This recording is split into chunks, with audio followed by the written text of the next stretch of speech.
Welcome to East Reads. Dive into the timeless wisdom of Eastern classics with us. Don't forget to subscribe, like, and share your thoughts in the comments.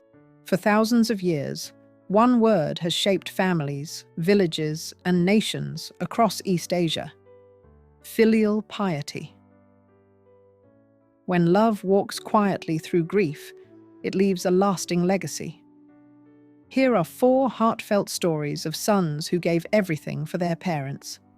From an exiled scholar who wrote a dream to comfort his ailing mother, to a humble painter who walked 4 kilometers each night to bow before a grave. These are not grand epics, but quiet acts of devotion that still echo through time. Episode 1. Kim Manjung, A Son's Gift of a Dream. Kim Manjung, the author of the famous Korean novel The Cloud Dream of the Nine, Gunmong, is remembered not only as a literary figure, but also as a man of deep filial piety. Before he was born, his father, Kim Ik-gyom, died a martyr during the Manchu invasion of 1636.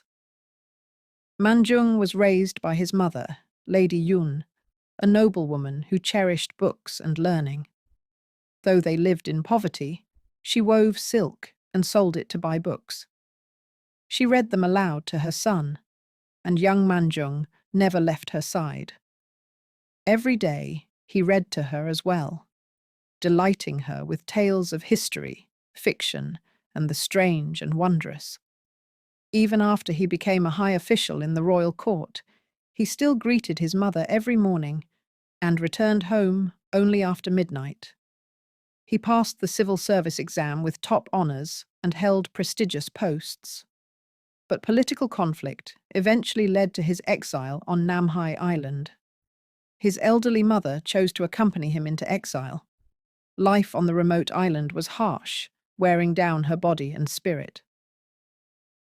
To comfort her, Manjung began writing a story day by day, Gunmong. In the preface to the book, he confessed, "My mother is suffering alone with illness and sorrow. I write this humble work to bring her comfort, hoping it will ease her heart, even for a little while." The Cloud Dream of the Nine has endured for centuries, carrying this timeless message. Worldly riches and glory are fleeting. True happiness lies in letting go and living with integrity. This was more than just a story. It was a son's heartfelt letter to soothe his mother's pain. A man who placed his mother above titles. A man who, in exile, wrote a dream to bring his mother joy. That man was Kim Manjung. Episode 2. Kim Ikchun, The Man Who Bowed First. Kim Ikchun was born in Gimhae during the Joseon dynasty. From a young age, he was determined to follow the teachings of the ancient sages, dedicating himself to study and self-discipline. At 18, he became a low-ranking local official. Yet he carried himself with such care and modesty that people said he behaved like a maiden. He kept a handwritten copy of the Analects of Confucius tucked inside his sleeve, reading from it whenever he found a spare moment between official duties. Some laughed at him, others insulted him. But Ikchun never wavered in his convictions. In his neighborhood lived a group of unruly boys who roamed the streets causing trouble. But instead of avoiding them, Ikchun would stop and bow politely whenever they passed by. At first, the boys were offended. "Is he mocking us?" they thought. But Ikchun simply said, "You are of similar age to me.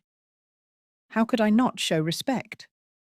Eventually, the boys realized he meant no harm, and began to avoid him out of quiet reverence. When his mother fell ill, Ikchun stayed by her side day and night, nursing her with great care. Though the family was poor, he fed himself on wild roots, saving whatever he could to prepare proper meals for her. He even searched far and wide to find precious medicinal herbs, and once a peach in the middle of winter, just to fulfill her craving. At 21, his mother passed away, and later that same year, his father too. The grief was too much. Ikchun collapsed and remained unconscious for several days.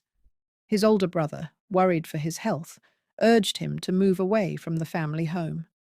But Ikchun refused. "How can I leave the house where our parents once lived, especially in mourning?"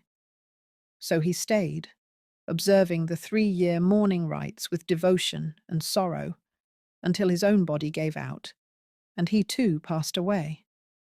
Though he was of humble background, his sincere filial piety became known to King Zhongzhou himself. The king ordered a Zhongriao gate, a public memorial of virtue, to be built at the entrance to Ikchun's village. A quiet young man who bowed before rowdy boys, who gave everything to serve his ailing mother, and who mourned his parents until it broke his health. Kim Ikchun's life reminds us that even an ordinary person can embody extraordinary virtue. Episode 3. Nolaeja, a child at 70 who made his parents laugh. In ancient China, during the Zhou dynasty, there lived a man named Nolaeja who became a timeless symbol of filial piety. Even at the age of 70, both of his parents were still alive, over 100 years old. Despite his own aging body, Nolaeja devoted himself to making his elderly parents happy every single day. He worried that seeing him grow old might sadden them. So, to lift their spirits, he dressed in colourful patchwork clothes and crawled around like a child. He reenacted his childhood antics, playing the fool and making silly faces, just to make them laugh. One day, he placed a bowl of water on a high shelf. As he tried to take it down, he purposely knocked it over, spilling the water with a loud splash. Lively tone, playful. Then he cried like a child, mimicking a toddler's tantrum, which brought unexpected laughter from his parents. Another time, while washing clothes by the river for them, a fish suddenly jumped out of the water. Startled, Nolaeja slipped and fell into the river himself. His clumsy fall made his parents laugh out loud. To others, it may have seemed foolish. But to Nolaeja, nothing was more important than keeping his aging parents cheerful and carefree. Though centuries have passed, his name remains remembered in Chinese culture as a symbol of joyful devotion to one's parents. Sometimes the simplest acts of love, playful, even childlike, carry the deepest meaning.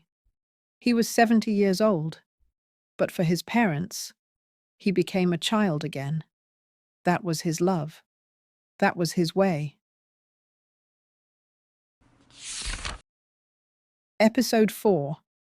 Ho Gibok, who walked 4 kilometers in the dark. The painter's silent devotion. During Korea's Goryeo dynasty, there lived a man named Ho Gibok. He came from a humble background with low social status. Yet he supported his aging parents the best way he could, through the skill of his hands. He painted to earn a living, using his income to care for his parents. When his mother passed away, he buried her just outside the south gate of the city. From that day on, he visited her grave every single day, weeping and bowing before the mound. Her resting place lay beside a well-travelled road. Passers-by often saw Gibok kneeling there, his tears falling to the ground, and many were moved by the quiet sincerity of his grief. Later, he was assigned to paint royal tombs, a great honour. But even then, after finishing his work by sundown, he walked 4 kilometers to visit his mother's grave. He kept this daily ritual for months, never missing a single night. When his father passed away as well, Gibok mourned him in the same way, painting by day and grieving at the grave by night. He was a simple man, gentle in his speech and plain in his ways. One day, someone asked him, "Why are you so devoted to your parents?" He simply replied, "When you lose your parents, sorrow naturally fills your heart." That's all. There were no grand words, no public praise, just one man's quiet, unwavering love. His actions showed that filial piety needs no wealth or title, only a true heart. Did you enjoy these 4 deeply moving tales of filial piety from the East? If they touched your heart, please subscribe, like, and leave a comment. I'll see you again with another story of Eastern filial devotion. Thank you.